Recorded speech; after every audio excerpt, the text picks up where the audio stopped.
Good morning to all of you guys. This is Kailas Rama and you are watching YouTube channel of Seker Academy Rawat sir. Seker Academy Rawat sir के इस YouTube channel पर एक बार फिर से आपका बहुत स्वागत है। और हम लोग कंटिन्यू करने के लिए फिर से आ चुके हैं अपनी प्लस 2 की केमिस्ट्री को, जिसमें अपना लेसन आप लोगों ने लास्ट क्लास में स्टार्ट किया था और जो था सॉल्यूशन। उस टाइम लास्ट क्लास में आप लोगों ने ओनली सॉल्यूशन का कुछ इंट्रोडक्शन ही स्टार्ट किया था। वहां कुछ अपने स्पेसिफिक कह सकते हो कि लेसन को ऑथेंटिकली स्टार्ट नहीं किया था। हाँ, एक सॉल्युबिलिटी की जो डेफिनेशन थी वो जरूर कुछ पढ़ने लायक थी, बाकी उसमें कुछ भी पढ़ने लायक नहीं था। बाकी जो डाइल्यूट है, कंसंट्रेटेड है, सैचुरेटेड है, सुपर सैचुरेटेड है, ये आप लोग अपने ऑलरेडी पढ़ चुके हैं। ठीक है, लास्ट क्लासेस में अपना हो चुका है ये मटेरियल, तो ये कोई खास नहीं है। चलिए इसके बाद करते हैं अपने आगे स्टार्ट। वो अपने थे टाइप ऑफ है solution on the basis of amount of solute. अब अपने करने जा रहे हैं फिर से टाइप ऑफ सॉल्यूशन। ये काफी इजी है, इतना ज्यादा कोई टिपिकल नहीं है अभी तक। आज ही क्लास में काफी इजी रहने वाली है और आज ही का मैं कहता हूँ इस लेसन की सारी क्लासेस ये इजी रहने वाली है। तो चलिए दोस्तों शुरू करते हैं एक बार फिर से अपनी केमिस्ट्री का सॉल्यूशन लेसन। ठीक है, मैंने आपको बताया था अपना टॉपिक क्या था, type of solution on the basis of. कल अपन लोगों ने जो बेस रखा था वो रखा था अमाउंट ऑफ सॉल्यूट, लेकिन आप आज अपना जो बेस रहने वाला है वो है बेसिस ऑफ स्टेट। स्टेट क्या है, स्टेट के बेस पे अपने इसको पढ़ने वाले हैं। तो इसको स्टार्ट करने से पहले इस YouTube चैनल पे जो भी नया है वो चैनल को सब्सक्राइब कर दे और क्लास को शेयर कर दे। इसके अलावा दोस्तों आपको अगर क्लास अच्छी लगे तो लाइक कर दिया करो। और मेरा तो ये मानना है कि हम लोगों ने जो कंटेंट डाल रहे हैं, जो आपके लिए मेहनत कर रहे हैं, इसके लिए रियल में काफी अच्छा कंटेंट आ रहा है और ये क्लास भी काफी गजब की रहने वाली है। तो पहले तो ये क्लास पूरी देखिए, स्किप नहीं करना आपको। स्किप करने से आप जो इंपॉर्टेंट थिंग्स है वो आपसे रह जाती है, बाद में फिर अपने डाउट्स क्रिएट होते हैं, प्रॉब्लम्स क्रिएट होती है। So we don't miss this class and we have to see it last. और सेकंड क्या है गाइस, आप लोगों को स्किप नहीं करना है। थर्ड ये कि क्लास को लाइक कर दे। ठीक है, क्लास को लाइक करने से क्या होता है, लाइक हमारी इंस्पिरेशन है। जो आप लाइक्स करते हो, आप लोग जो पसंद करते हो कंटेंट है, यही हमारी इंस्पिरेशन है हमें मेहनत करने के लिए, और ज्यादा प्रेरणा देता है, और ज्यादा अच्छी तरह की स्टडी लेके आए, क्या स्टडी लेके आए, इस तरह का रहता है। तो क्लास को स्टार्ट करने से पहले, स्टडी को स्टार्ट करने से पहले क्लास को लाइक कर दिया करें। तो मेरे हिसाब से आपने अब तक लाइक कर दिया होगा। तो चलिए दोस्तों स्टार्ट करते हैं वापस। काफी इजी है लेकिन देखना लास्ट तक है। Type of solution on the basis of solute. State solute. State के बेस पे कितने टाइप के होते हैं? 3 टाइप ऑफ सॉल्यूशन। कितने टाइप के होते हैं? 3 टाइप ऑफ सॉल्यूशन, जिनमें से जो फर्स्ट है वो है गैस, या फिर आप कह सकते हो गैसियस सॉल्यूशन। जो सेकंड है वो है लिक्विड सॉल्यूशन। सेकंड कौन सा है? Liquid solution. और थर्ड जो है वो है सॉलिड सॉल्यूशन। मैंने लास्ट क्लास में आपको न्यूमेरिकल दिया था, मेरे हिसाब से सभी के समझ में आ गया होगा। अगर किसी को प्रॉब्लम हो तो आप कमेंट बॉक्स में मेंशन कर सकते हैं और उसका आंसर आपको कमेंट में देना है, वो भी जरूर दीजिएगा। ठीक है, गैसियस सॉल्यूशन में इनमें क्या होता है? गैसियस सॉल्यूशन में आपके पास जो सॉल्वेंट होगा, वो तो क्या होगा? वो तो हमेशा ही गैस होगा। क्या होगा? गैस। क्या होगा? गैस। सॉल्वेंट कौन सा होता है? इसकी हम लोगों ने 2 डेफिनेशन पढ़ी है। सर 2 डेफिनेशन कौन सी पढ़ी थी? 2 डेफिनेशन में आपको रीड कराता हूं। सॉल्वेंट है, सॉल्वेंट इज ए वो that solvent is that ingredient of solution which does not lose their state. Understand guys, जो अपने स्टेट को लूज नहीं करता। फर्स्ट ये डेफिनेशन पढ़ी थी। सेकंड है अब मैंने कहा था amount of solvent is more than solute, ठीक है, सॉल्वेंट की जो अमाउंट होती है वो सोल्यूट से ज्यादा होती है। इस तरह के हम दो डेफिनेशन पढ़ी थी, दोनों इजी है। अब लोग इसमें फर्स्ट डेफिनेशन का यूज करेंगे, कौन सा, the ingredient that doesn't lose their state, ठीक है गाइस। ये वायर जो है पैरों में आता रहता है, इस वजह से प्रॉब्लम आती रहती है, इसको छोड़ो चलो। सॉल्यूट, गैस में कौन सा सॉल्यूट हो सकता है, गैस में सॉल्यूट की जो कंडीशन हो सकती है वो अपने को क्या मिल सकती है, वो सॉलिड मिल सकती है। पहले तो गैस का गैस में चलते हैं, ठीक है, फिर गैस में क्या हो सकती है, लिक्विड हो सकती है, यानी कि सॉल्वेंट क्या हो अपना गैसियस हो, सॉल्यूट क्या हो गैस हो, सॉल्वेंट क्या हो गैसियस स्टेट में हो, सॉल्यूट कौन सी स्टेट में हो, लिक्विड स्टेट में, and our solvent is in gaseous state and solute is in solid state, ठीक है। ऐसे ही इसमें करें तो सॉल्वेंट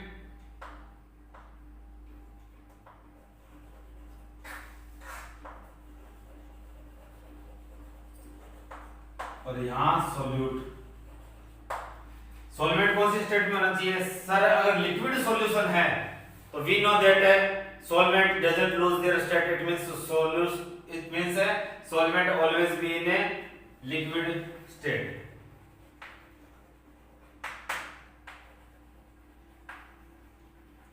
ये है लिक्विड।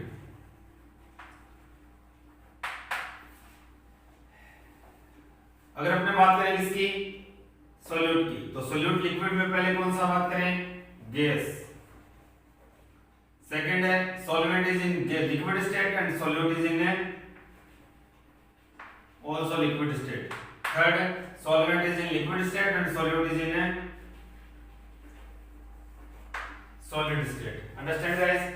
लास्ट अपने बात करते हैं किसकी, सॉलिड सॉल्यूशन की। सॉलिड सॉल्यूशन के लिए वही है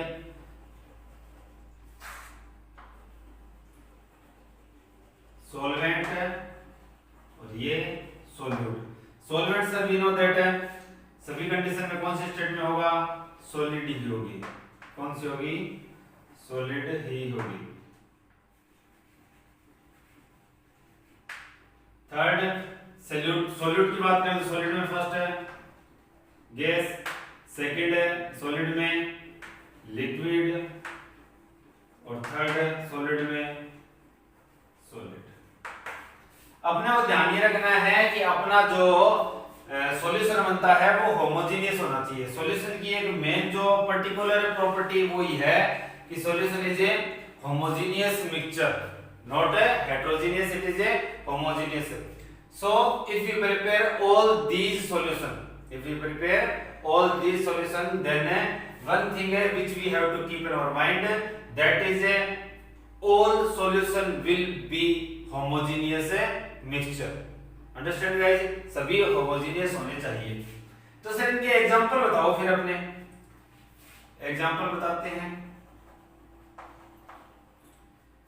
गैस सॉल्वेंट हो और गैस ही सॉल्यूट हो। ये नॉर्मल जो गैस आप एनवायरनमेंट देख रहे हो, ये सारा गैसियस ही है। ये सारा क्या है, गैस। ये नाइट्रोजन है, इसमें तो गैसेस है, होमोजेनियस मिक्सचर है। तो गैसियस जो है अपने पास है, एटमॉस्फेयर है, ये इसका एग्जांपल है। किसका एग्जांपल है, gas. Gaseous solution in which a solvent is in gaseous state and solute is in gaseous state, then our example is atmosphere. Second है सॉल्वेंट तो क्या हो, गैस हो, और सॉलिड क्या हो, लिक्विड हो। लिक्विड हो तो अपने क्लाउड्स की बात करते हैं, किसकी, क्लाउड्स की। जब वाटर है यहां से वेपोराइज होता है और कहां आता है, ये एनवायरनमेंट में आता है। तो वो वहां से जब ऊपर जाता है तो वाटर H2O होता है और वहां ऊपर जाके एज ए क्लाउड्स, यहां इसी टेम्परेचर, इसी एनवायरनमेंट में एज ए ह्यूमिडिटी रहता है। ह्यूमिडिटी सुना है आप लोगों ने, आर्द्रता, नमी जो होती है, उमस जिसे बोलते हैं नॉर्मल भाषा में। तो वो जो होती है वो पानी है। वो क्या है, पानी है। और उस पानी की वजह, वो पानी रहता कहां है, वो एनवायरनमेंट में रहता है, लेकिन आपको दिखाई देता है क्या, नहीं, because that is a homogeneous mixture. वो एक सॉल्यूशन बन गया। गैस के अंदर लिक्विड है, गैस के अंदर क्या है, लिक्विड है। तो इसका एग्जांपल है वेपोराइजेशन। इसका एग्जांपल है वेपोराइजेशन से जाती है वो, तो इसका एग्जांपल वेपोराइजेशन रहेगा। गैस में सॉलिड, तो इसका सबसे बड़ा एग्जांपल है स्मोक, इसका सबसे बड़ा एग्जांपल है स्मोक। स्मोक के टाइम जो कार्बन वगैरह के पार्टिकल्स होते हैं सॉलिड स्टेट में, वो किस में जाते हैं, धुआं देखा हुआ आपने, धुएं में वो रहते हैं, लेकिन वो एक होमोजेनियस मिक्सचर है, इसलिए वहां आपने उनको सेपरेट नहीं कर सकते। So that is known as a gaseous solution in which a solvent is in gaseous state and solute is in a solid state, and example is a smoke। ये हो गए। इसके बाद एग्जांपल्स की बात करते हैं किसकी, लिक्विड स्टेट वालों की।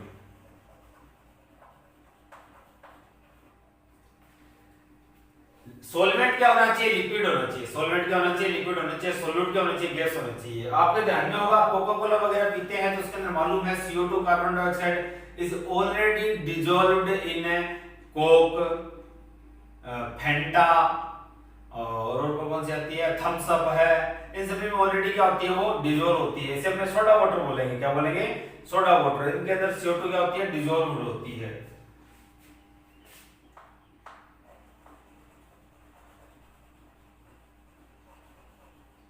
इसके साथ आप लोगों ने ये भी सुना होगा कि जो पानी में रहने वाले जो ऑर्गेनिज्म है वो कौन सी यूज करते हैं, ऑक्सीजन को। वो उस ऑक्सीजन को यूज करते हैं which is already dissolved in water. Water में जो डिसॉल्व हो रखी है उसका यूज करते हैं। तो इट मींस ऑक्सीजन डिसॉल्व्ड है वाटर में, तो वो भी आप एग्जांपल यहां पुट कर सकते हो।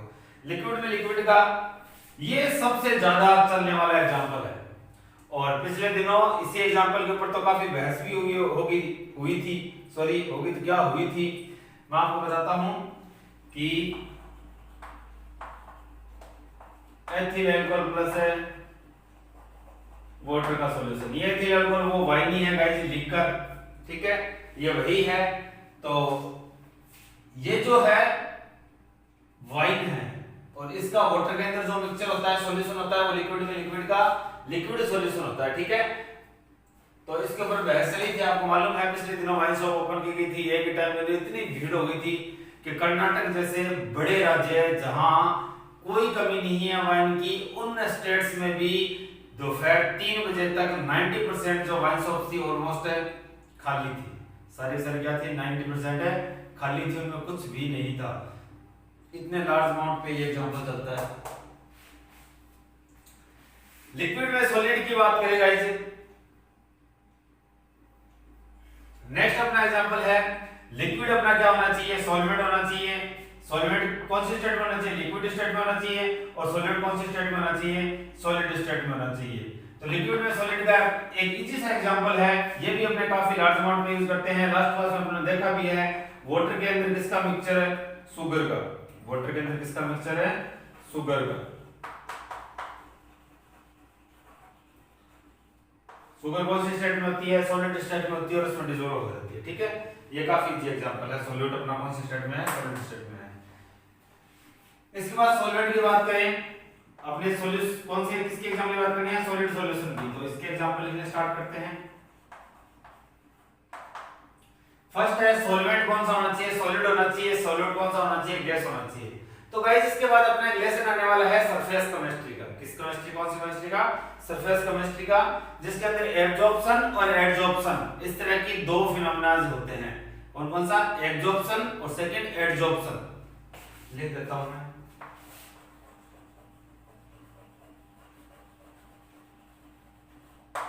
एब्जॉर्प्शन और सेकंड है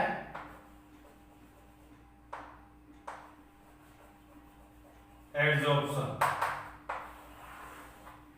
एब्जॉर्प्शन एडजॉर्प्शन में क्या डिफरेंस होता है, जैसे मान लो कि एक चाक है, मान क्या लो ये चाक ही है, इसको स्याही में डाल देते हैं।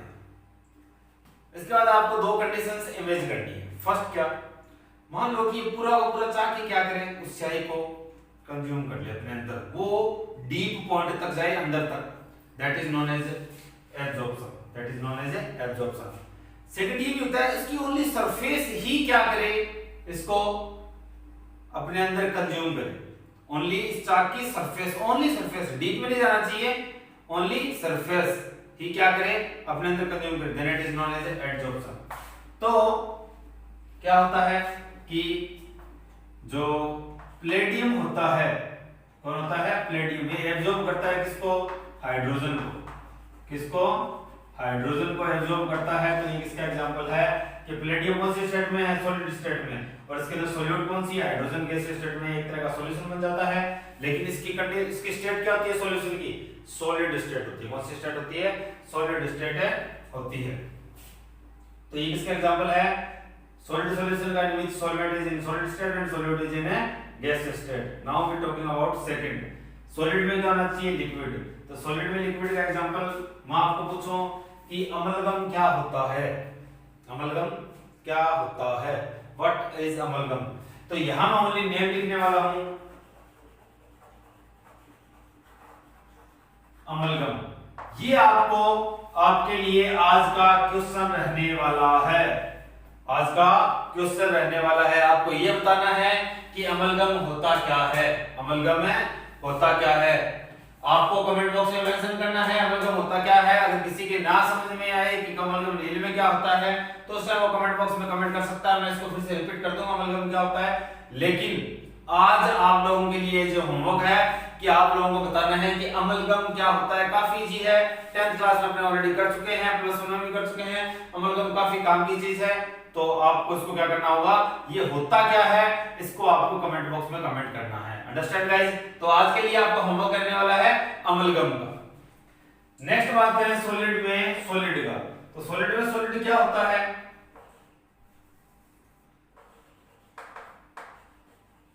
कॉपर प्लस जिंक किसको बनाता है, ब्रास को। तो ये भी कौन सी स्टेट में, सॉलिड स्टेट में, ये भी कौन सी स्टेट में, सॉलिड स्टेट में बना है, ये भी कौन सी स्टेट में, सॉलिड स्टेट में। Then it is known as solid solution in which solvent is in solid state and solute is also in a solid state। ये अपने कंप्लीट होते हैं क्या, type of solution on the basis of state with their example. आप इसका screenshot ले लीजिए। इसके बाद चलते हैं अपने नेक्स्ट टॉपिक पर जो कि इससे भी ज्यादा इंपॉर्टेंट रहने वाला है।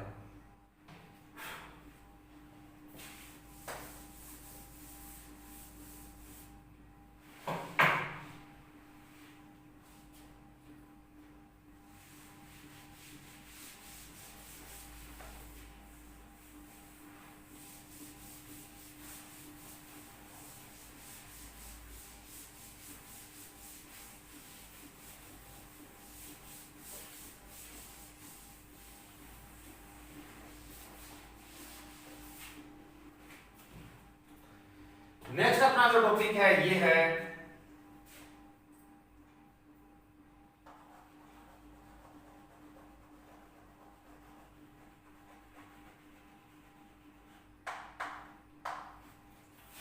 concentration of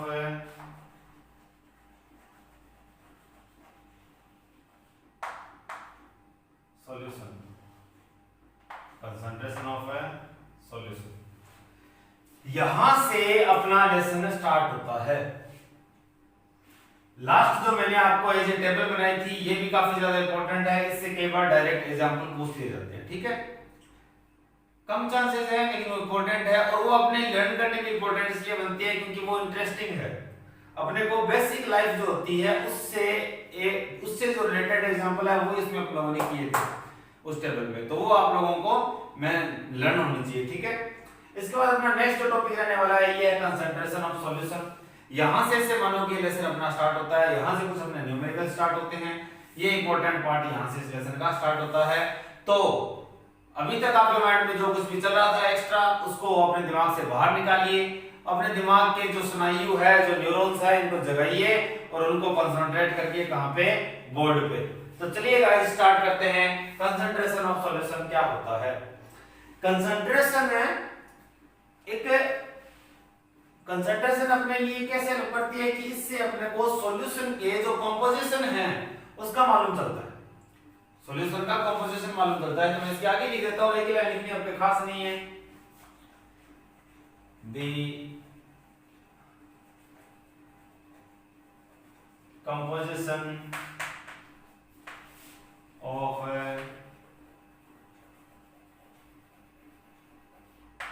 solution is expressed in concentration।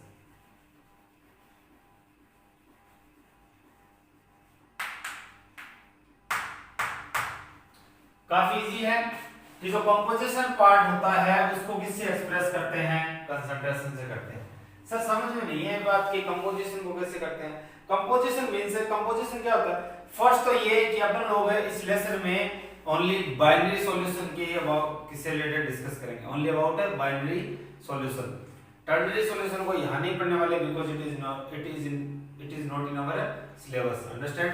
ये अपने लिए बस टर्नरी सॉल्यूशन अपने को मालूम है कि जिसके अंदर कितने होते हैं, 3 पार्ट्स होते हैं। अपन लोगों ने इसके एग्जांपल भी किए थे, लेकिन आज अपने ओनली इसके बाद से अपने बाइनरी सॉल्यूशंस की बात करने जा रहे हैं, तो ये ध्यान रखना, ठीक है। तो बाइनरी सॉल्यूशंस में क्या होता है, सॉल्वेंट प्लस सॉल्यूट। क्या होता है, सॉल्वेंट प्लस सॉल्यूट। सॉल्वेंट कितना है, सॉल्यूट कितना है, इस बेस पे उसको शो करना, उसका कंपोजिशन कि सॉल्यूट कितना है, सॉल्वेंट कितना है, अलग अलग बेसिस पे, कभी वॉल्यूम को बेस करेंगे, कभी किसी को बेस करेंगे, इस बेस पर। तो ये जो होगा इसे ही क्या बोलते हैं, कंसंट्रेशन बोलते हैं। इसे क्या बोलते हैं, कंसंट्रेशन बोलते हैं। इसमें जो अपना फर्स्ट है कंसंट्रेशन का, फर्स्ट जो है वो है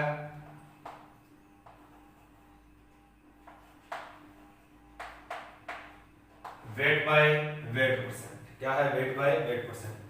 इजी बहुत ज्यादा है, इजी काफी ज्यादा है, बस अपने को इसको समझना है। एक बार माइंड में सेट हो जाता है, इसके बाद आप लाइफ में कभी नहीं भूलने वाले। और एक बार माइंड में डालने का वादा मेरा है कि आपके माइंड में एक बार इसको एडजस्ट करना, सेट करना मेरी रिस्पॉन्सिबिलिटी बनती है, लेकिन उसको उसके बाद रिवाइज करके 2 या 3 दिन तक माइंड में रखना यह आपकी रिस्पॉन्सिबिलिटी बनती है। अगर आप अपनी ड्यूटी कंप्लीट करें और मैं अपनी ड्यूटी कंप्लीट करता हूं, तो मैं यकीन मानता हूं कि आप अपनी लाइफ में से कभी भी कंसंट्रेशन के जितने भी अलग अलग टाइप आएंगे वो आपकी जिंदगी में से कभी नहीं भूलने वाले, आप कभी भी नहीं भूलने वाले। और इस बात के साथ मैं इतना यकीन दिलाता हूं आप लोगों को कि केमिस्ट्री अपने इस लेवल पे लेके आएंगे कि अपने को ये सबसे इजी सब्जेक्ट लगने लगेगा। पीसीएम में सबसे ज्यादा इजी सब्जेक्ट लगने कौन सा लगेगा, केमिस्ट्री। और रियल में होता भी कौन सा है, केमिस्ट्री ही होता है।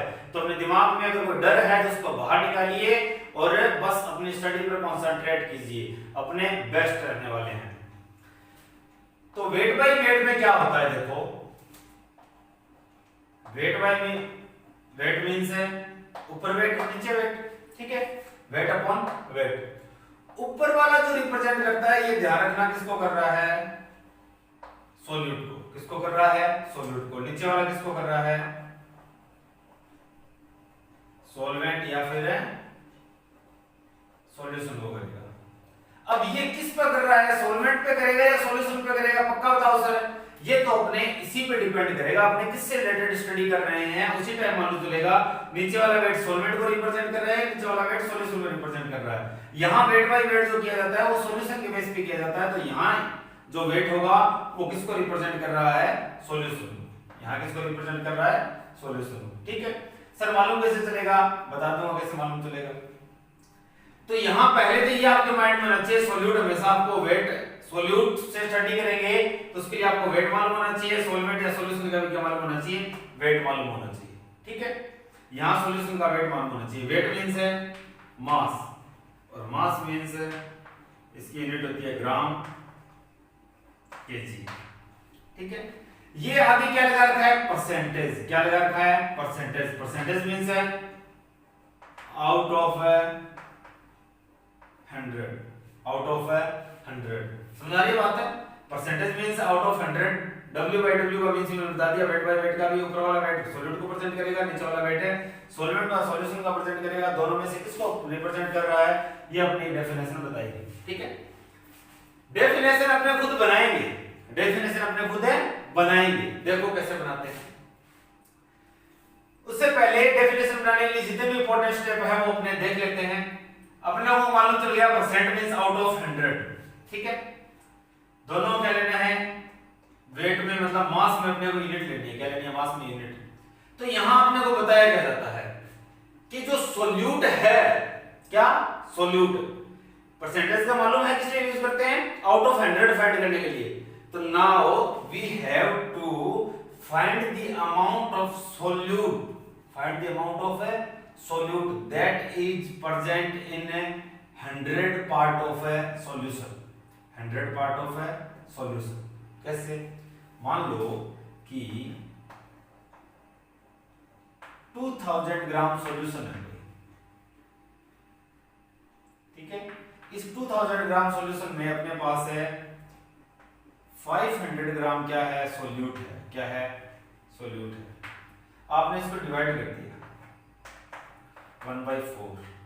ये 1/4 क्या मालूम चला कि सर 4 पार्ट तो किसके हैं, सॉल्यूशन के।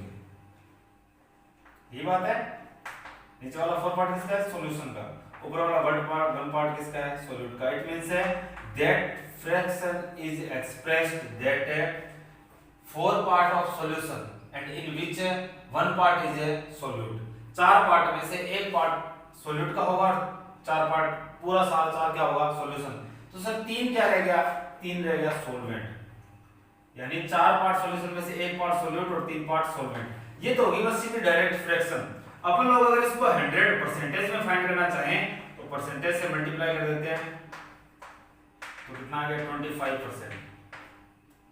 और वेट बाय वेट कर रहे हैं तो आगे क्या लिख दो, wait by wait. 25% wait by wait, यानी कि वेट के अकॉर्डिंग देखें तो 100 ग्राम सॉल्यूशन में 25 ग्राम क्या होगा, सोल्यूट होगा। 25 ग्राम क्या होगा, सोल्यूट होगा।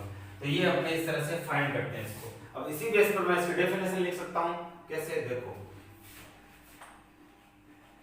दी number of part by weight dimension करूंगा because we are reading about a weight by weight percentage, understand? So the number of part by weight of solute that present in 100 part by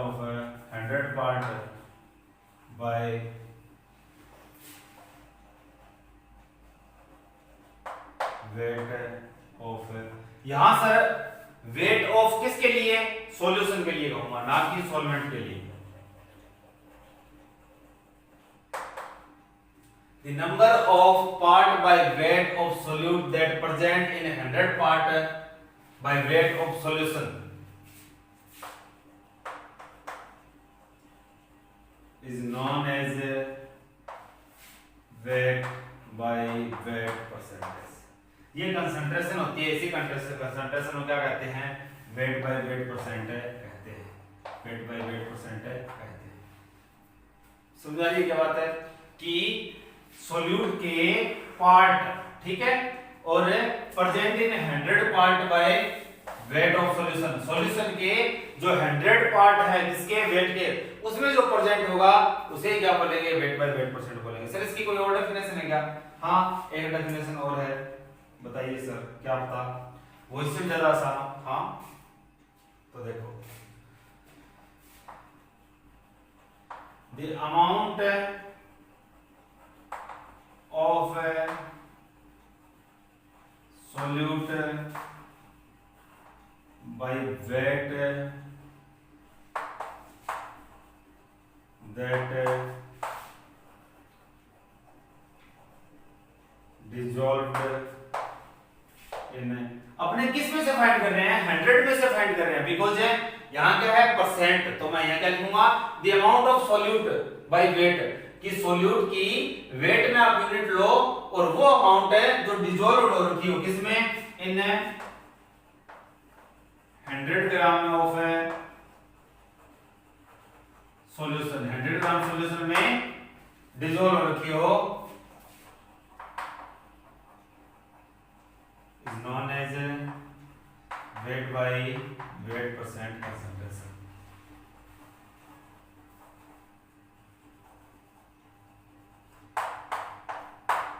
समझ आई बात? इसे क्या बोलते हैं, weight by weight percent है concentration बोलते हैं।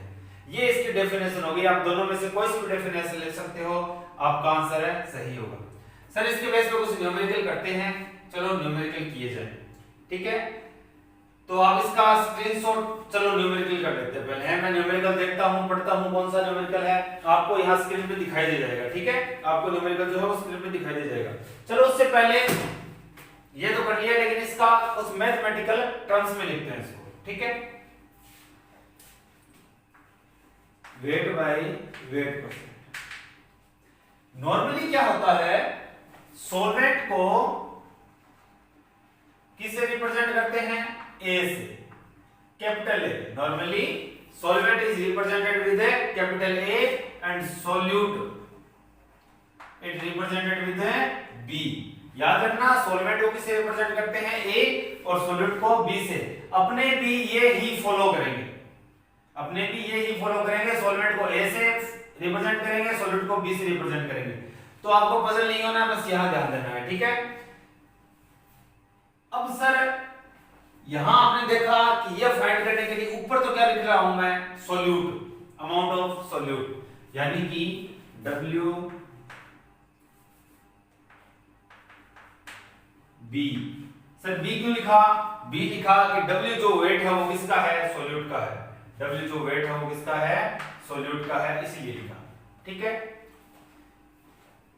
सर, नीचे क्या लिखूं, नीचे अपने को सॉल्यूशन लिखना है, रेट ऑफ है सॉल्यूशन। सॉल्यूशन बहुत ही कम जगह काम आता है, इसलिए सॉल्यूशन का मैंने क्या लिख दिया, WS और इनटू में 100 किसके लिए, परसेंटेज के लिए। 100 किसके लिए, परसेंटेज के लिए। सॉल्यूशन क्या होगा, WA प्लस WB इंटू 100। तो ये अपना क्या बन गया इसका फॉर्मूला, ये अपना क्या बन गया इसका फॉर्मूला बन चुका। ठीक है, अब इस पे करते हैं कुछ न्यूमेरिकल्स जो काफी इजी हैं। ठीक है, जैसे कि कोई फर्स्ट न्यूमेरिकल है, आपको स्क्रीन पे दिखाई दे रहा होगा, 20 gram sugar is dissolved in 80 gram water, determine the mass percentage of sugar. या फिर इसको ऐसे भी रिप्रेजेंट किया जा सकता है, 20 gram of sugar is dissolved in water to make 100 gram of solution. ठीक है, ये देखते हैं अपने सेकंड जो है उसके बेस पे देखते हैं, फर्स्ट वाला तो काफी इजी रहने वाला है। चलो पहले फर्स्ट देख लेते हैं। दोनों एक ही है लेकिन थोड़ा सा डिफरेंस है उनकी लैंग्वेज में। फर्स्ट क्या है कि 20 ग्राम शुगर जो है वो डिसॉल्व की जाती है 80 ग्राम में वाटर में या फिर सॉल्वेंट में, यानी कि 20 ग्राम शुगर, और शुगर क्या है अपना सॉल्यूट है, इट मींस WA कितना है 20 ग्राम। ध्यान रखना यूनिट का, इफ वी आर फाइंड है weight by weight percentage concentration, then we have to take the all amount in a gram, understand. Second जो है वो दिखा रखा है वाटर, और वाटर क्या होगा अपना सॉल्वेंट, तो इसको क्या लिखेंगे WB, ये कितना होगा 80 ग्राम दे रखा है। ठीक है, फाइंड क्या करना है, weight by weight percentage find करना है। तो वेट बाय वेट परसेंटेज के लिए क्या करूं मैं, फार्मूला लिखूं, फार्मूला लिखा पड़ा है, ऊपर क्या लिखना है WB कर दी ना। यहां वापस आप लोगों ने गड़बड़ क्या कर दी कि ये क्या है सॉल्यूट है, क्या है सॉल्यूट है, और ये क्या है सॉल्वेंट है। सॉल्वेंट को किससे रिप्रेजेंट किया था, A से, किससे A से, और इसको किससे रिप्रेजेंट किया था B से। अब वहां फॉर्मूला देखते तो गड़बड़ हो जाती, ठीक है, तो ध्यान रखना सॉल्यूट को B से रिप्रेजेंट करेंगे, सॉल्वेंट को A से रिप्रेजेंट करेंगे। तो ऊपर क्या लिखना है WB कितना है 20, कितना है 20 ग्राम का ग्राम लिख दो चाहे, कोई दिक्कत नहीं है। और अपॉन में क्या WA प्लस WB, WA कितना है 80 ग्राम प्लस WB कितना है 20 ग्राम, और इनटू में 100, 20 upon 80 plus 20 equal to 100 into 100, 100 से 100 कैंसिल, कितना आ गया 20। लिखेंगे कैसे सर इसको लिखेंगे 20% wait by wait concentrated solution, it means 100 ग्राम अगर किसका वेट होगा सॉल्यूशन का, तो उसमें 20% यानी 20 ग्राम किसका होगा सॉल्यूशन का होगा। ये वेट और वेट से मालूम चलता है, आई बात समझ में क्या। तो ये अपना क्या हो गया एक न्यूमेरिकल हो गया। इसके अलावा इसके जो और में दूसरा दे रखा था उसमें इसने दे रखा था कि 20 gram sugar is dissolved in A water and form A 100 gram solution, उसमें थोड़ा सा अलग दे रखा था। तो आप इसका स्क्रीनशॉट ले लीजिए, इसके बाद उसको मैं करता हूं। यहाँ इसका भी स्क्रीनशॉट ले लीजिए, काफी इजी रहेगा आपको समझने में।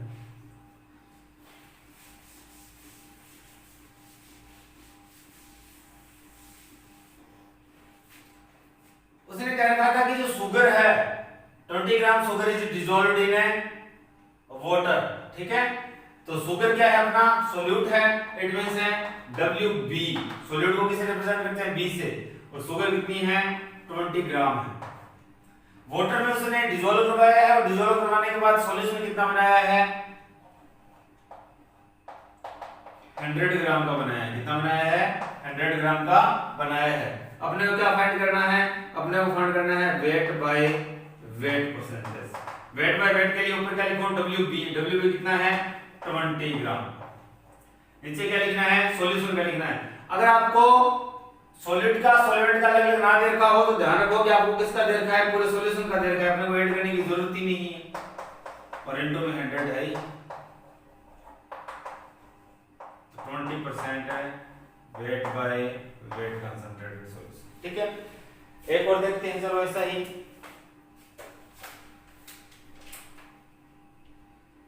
50 ग्राम NaCl is dissolved, आपको स्क्रीन पे दिखाई दे रहा होगा। 50 ग्राम NaCl is dissolved in 150 gram solid water, determine the mass percentage of NaCl। ये आप लोगों को खुद को फाइंड करना है, ठीक है। ये भी आपके लिए होमवर्क है। आपके लिए दूसरा होमवर्क, फर्स्ट होमवर्क तो क्या था कि आपको अमलगम बताना क्या है, सेकंड आपके लिए न्यूमेरिकल है, तो इसी बेस पे होगा। थर्ड एक टेक्स्ट बुक का एग्जांपल है, ये मैं आपको करवा देता हूं।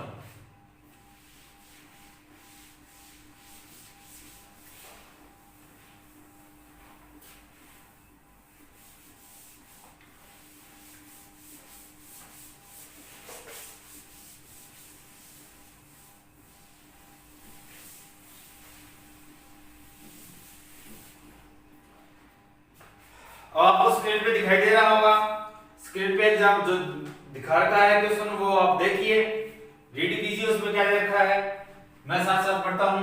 ए solution of 11 gram oxalic acid है इन 500 ml सॉल्यूशन इज प्रिपेयर्ड। जो ऑक्सैलिक एसिड है इसका अमाउंट कितना दे रखा है, ऑक्सैलिक एसिड कितना दे रखा है 11 ग्राम, ठीक है। और सॉल्यूशन कितना दिखा रखा है, टोटल है 500 ml।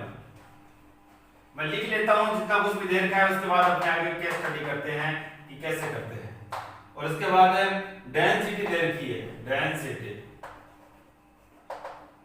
कितनी दे रखी है 1.1 ग्राम पर लीटर, ठीक है, और पर लीटर, ठीक है। उसके बाद calculate the mass percentage of oxalic acid. आपको क्या करना है मास परसेंटेज फाइंड करना है। मास परसेंटेज भी क्या होता है वेट बाय वेट ही होता है। मास परसेंटेज भी क्या होता है वेट बाय वेट ही होता है। ये एक क्वेश्चन आपको करवाता हूं, फिर नेक्स्ट क्वेश्चन आपको होमवर्क के लिए दूंगा। 3 क्वेश्चन हो जाएगा आपको होमवर्क के लिए, एक तो अमलगम, सेकंड जो भी मैंने आपको क्वेश्चन दिया था, और थर्ड अभी जो इसके बाद दूंगा। सर इसमें wait by weight percentage find करना है, तो वेट बाय वेट का तो अपने को फार्मूला मालूम है, वेरी गुड मालूम है। तो क्या होता है sir WB upon WA plus WB into में 100, where WB is amount of solute by weight and WA plus WB total amount of solution by weight and into में 100। Sir WB amount of solute 11 ग्राम दे रखी है, लिख दो भी आपको दे रखी है। तो सर नीचे सॉल्यूशन कितना दे रखा है 500 ml दे रखा है, लिख दो भी, और इनटू में 100 मल्टीप्लाई करके आंसर निकाल दो, आ जाएगा आंसर। अरे महान आत्माओं आप ये ध्यान दो कि ये ml दे रखा है, अपने को क्या दे रखा है ml दे रखा है, अपने तो वेट बाय वेट फाइंड कर रहे हैं। So we have to write the total amount of solution but by weight, यहां वेट लिखना है। सर वेट तो फिर दे नहीं रखा, वेट तो नहीं दे रखा, सही बात आपकी, वेट नहीं दे रखा, लेकिन वेट को फाइंड करने के लिए डेंसिटी जरूर दे रखी है। वेट को फाइंड करने के लिए डेंसिटी जरूर दे रखी है, तो यहां ये नहीं आने वाला, इसको मैं साफ कर देता हूं। समझ में आ गई होगी बात, उसको साफ क्यों किया। तो डेंसिटी से कैसा फाइंड किया जा सकता है, तो डेंसिटी से मास फाइंड करने के लिए डेंसिटी का फॉर्मूला क्या होता है मास अपॉन वॉल्यूम। क्या होता है मास अपॉन वॉल्यूम। मास, और यहां पे वो फाइंड क्या करना है मास फाइंड करना है, तो मास इज इक्वल टू क्या आ जाएगा density is equal to density into volume. Density कितनी दे रखी है? डेंसिटी दे रखी है 1.1 इनटू में वॉल्यूम कितना दे रखा है 500। मल्टीप्लाई करो 11 0 0 2 0 लास्ट में लगना ही है, 11 5 जा 55 और 1 0 डॉट लग जाएगा इसको तो टोटल कितना आंसर आएगा अपने पास है 550 ग्राम। अंडरस्टैंड? ये टोटल आ गया सॉल्यूशन का वेट। किसका वेट है? ये सॉल्यूशन का वेट। अब ये लिख सकते हो आप वहां पे, ठीक है सर, ये लिख देंगे, लिख दो, लिख दिया सर, लिख दिया तो फिर आंसर भी आ जाएगा 11 5 जा और 50 2 जा 2% है weight by wait concentrated solution होगा ये। समझ में आई क्या बात है? तो वो थोड़ा सा आपको कुछ पजल कर सकता है लेकिन ज्यादा पजल नहीं करने वाला, आपको कुछ ऐसी वैल्यू देगा जिससे आप अपने मंजिल तक पहुंच सको। ठीक है, तो ये समझ में आ गया होगा। इसका आप स्क्रीनशॉट ले सकते हैं। इसके बाद आपको एक क्वेश्चन और दिखाई दे रहा होगा स्क्रीन पे। इस क्वेश्चन को आपको जो होमवर्क घर पे करना है और कमेंट बॉक्स में कमेंट करना है। आपके लिए 3 क्वेश्चन हो गए और इस क्लास को जिसने भी यहां तक देखा है वो इन तीनों क्वेश्चंस का 100% आंसर देगा, ताकि मेरे को मालूम चले कि आप लोगों की कंडीशन क्या है, क्या आप लोगों को समझ में आ रहा है क्या। ठीक है, अगर कोई प्रॉब्लम हो गई तो हम कोई अपना मेथड चेंज करेंगे या कुछ कैसे भी करें, लेकिन आपके दिमाग में तो डाल के रहेंगे। ये हमारा पक्का क्या है, इरादा है। और इरादों के लिए तो कहा भी जाता है कि तूफान कितने भी आए पांव जमाए रखना, तूफान कितने भी आए पांव जमाए रखना, दलदल कितने भी आए हाथ उठाए रखना। कौन कहता है छलनी में पानी नहीं रुकता? कौन कहता है छलनी में पानी नहीं रुकता, बर्फ जमने तक हाथ लगाए रखना। तो उसमें छलनी में पानी रोका जा सकता है, तो आपके दिमाग में तो क्यों नहीं डाला जा सकता? ये तो कोई बड़ी बात है नहीं, लेकिन बस अपने कंसंट्रेशन रखना है स्टडी पे, कंटिन्यू स्टडी करनी है और ज्यादा आप पे बर्डन ना हो, इसीलिए हम लोग थोड़ी थोड़ी ही क्लासेस डाल रहे हैं, कभी नहीं डालते। और थोड़े दिन बाद हम लोग लाइव आने की कोशिश करेंगे। आप लोगों को उनसे पहले, लाइव आने से पहले 3 या 4 दिन पहले इन्फॉर्म कर देंगे, जिससे सारे स्टूडेंट हमारे साथ जुड़ सके और हम लोग शेड्यूल वगैरह जो है आगे आने वाले इस लॉकडाउन के टाइम अपनी एजुकेशन किस तरह बेस रहेगी, स्कूलिंग का क्या सिस्टम रहने वाला है, क्या हो सकता है क्या नहीं हो सकता, इसके लिए अपनी क्या प्लानिंग करनी चाहिए, आपके सजेस्टमेंट क्या है, आपके एडवाइस क्या है, हमारे सजेस्टमेंट्स क्या है, ये सारे यहाँ डिस्कस करेंगे और डिस्कस करने के बाद ही अपने आगे की प्लानिंग डिसाइड करेंगे। तो आज के लिए इतना काफी है, बाकी मिलेंगे अपनी नेक्स्ट क्लास में। तब तक के लिए